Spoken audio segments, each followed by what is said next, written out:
Now, front page of Farmers Weekly this week is a story that we have continuously followed here on Serious Country. It is about our primary sector's labour crisis. No wonder it is taking the front page. The lack of space in our isolation facilities and the delay of the availability of our 210 foreign agricultural machinery operators coming into work for New Zealand this season is just one of the many visas that are yet to be issued to our workers and to see them land on the ground. I want to set the scene for you about this primary sector's labour crisis. There are 800 dairy vacancies. 575 of them are registered for the Go Dairy courses. 35 completed the course and found employment. There's 6,100 RSE workers available for the start of the summer fruit season. There's 16,000 that are normally required to be available at the start of the season. 13,000 current working holiday visa holders are here in New Zealand, and 70,000 is the usual number of working holiday visa holders. You can see the gaps here. 170 extra vets are needed and 250 new forestry staff. And joined now is the man that we have been continuously speaking to, who's not only been sticking up for Rural Contractors Association, but continuously sharing the frustration with our officials. This is Roger Parton, Chief Executive for Rural Contractors Association. Roger, could you just give us firstly a bit of an update on the frustration for businesses? Good evening, Sarah.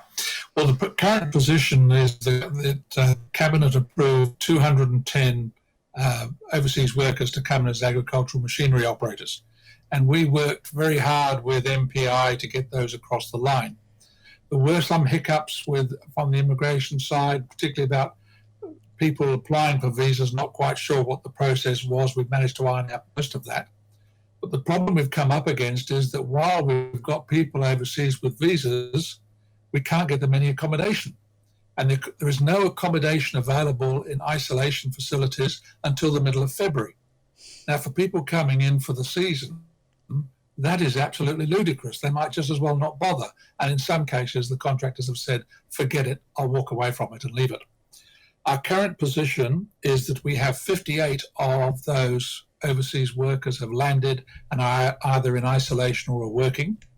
We've got 16 sitting overseas with their visas and their isolation vouchers booked on flights, but we have something like about 62 who just simply cannot get accommodation, so they can't come. So we're getting in, at the end of the day, less than a third of what the government promised us. I have heard stories of camper van companies coming to the fore. Is that still an option when it comes to suitable accommodation? If I know it's terrible, but or is it the bottleneck happening at accommodation to isolate? That's my understanding. And of course, the isolation facilities are guarded by Defence, private security and the police. Plus they have health workers on board. And according to the Prime Minister's statement today, it was a question of adding new facilities. They didn't necessarily have the people to staff them. My concern is that, we haven't yet got a vaccine, and I don't think we're going to likely to have a vaccine until the middle of next year at the earliest. Once they've got a vaccine, it's going to take many months for it to roll out and be effective. So we could be in this position for the next 12 to 18 months where we have such restrictions on the border, not because of border controls, but for lack of somewhere for people to go and stay.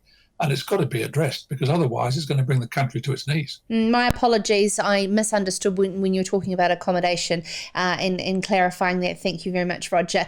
Now, what is the flow-on effect and damage to crops that will not that will not be harvested, and potentially the flow-on effect in particular to animal feed?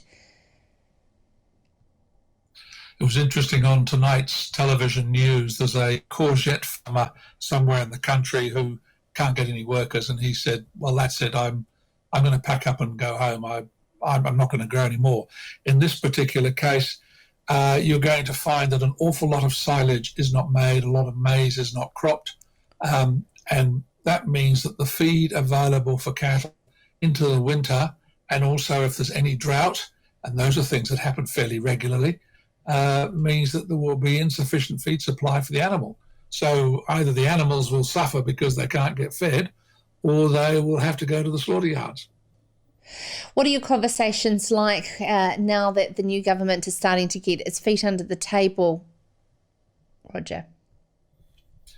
Well, I haven't had any conversations as yet, simply because they were only sworn in on Friday, and I didn't want to start swearing at them on Monday unless I had to.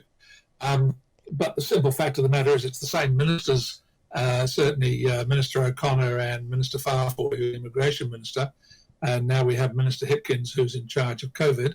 So I sent an email to them today, along with one to the Prime Minister, telling them of our concerns and saying, quite simply, they need to find us 61 beds now so that we can get these people in through their isolation and be productive no later than the end of this month. And that's far too late as it is. We read out there the on the front page of the Farmers Weekly, the table is excellently put together, highlighting the crisis in multiple parts of the primary sector. What conversations are you having with the leadership across all of those parts, from dairy to veterinary association to the horticulture industry, sharing contractors, to come together in a way of being able to place urgency on this? Well, I think we've all been fighting our own battles, but the battles are all the same, and we're all aware of each other's plight. It's, in some respects, it's different. We are looking at bringing in a small number of overseas workers who are highly skilled in from the UK and Ireland. Horticulture is looking at bringing in thousands of Irish workers from the islands. Now, this government, and indeed previous governments, seem to think that these vacancies are created because New Zealand employers don't play the game and New Zealanders don't want to work in them. But the simple fact of the matter is that a lot of this work is seasonal. And it's ridiculous to expect people to relocate their families and schooling and all the rest of it for less than 6 months of the year to do a particular job, which is weather dependent as well. And then move on somewhere else. People want stability in their lives. In the past, we have filled these with, as you've said in your figures, tens of thousands of overseas workers of different categories, particularly the working visa holders, and that has worked well for us. And it's very difficult to attract New Zealanders in to do the work like fruit picking and such like. And we simply cannot find people to do the agricultural machinery operating. Is there a way, Roger, that you can come up with a solution as an industry to the government and say, you know what, we've got a hotel here in Rotorua or Queenstown or Christchurch that we've partnered up with. We've got the team and the staff we've contracted to ensure. Is it as simple as that? Can you bring a solution-based conversation and discussion to solve that problem on behalf of your members of the Contractors Association? Well, I don't think so. The reason is the only two international airports bringing in flights from overseas from the UK and such like are Auckland and Christchurch, and an awful lot of their hotels are already full and occupied with fences around them and such like. Again, it's not just a question of finding premises; it's a question of finding the people to staff them, and I think the government has got to sit back and take a very, very hard look at this, because the ongoing implications of restricting people coming into the country in that manner, let alone the citizens who want to come home for Christmas, and the frequent tragic cases that you read about in the press where somebody can't get their brother home who's seriously ill or whatever it may be, and the compassionate cases, there's got to be a better way. Yeah, absolutely. And as you just brought up that wonderful word of compassion, Roger, whereas the compassion to those who feed us, Roger Parton, absolute pleasure as always to come on Sarah's Country and provide some pragmatic commentary on what's going on the ground. And our thoughts are with each and every rural contractor around New Zealand at this time. I know the pressure is real, it's spring and everybody is screaming at you.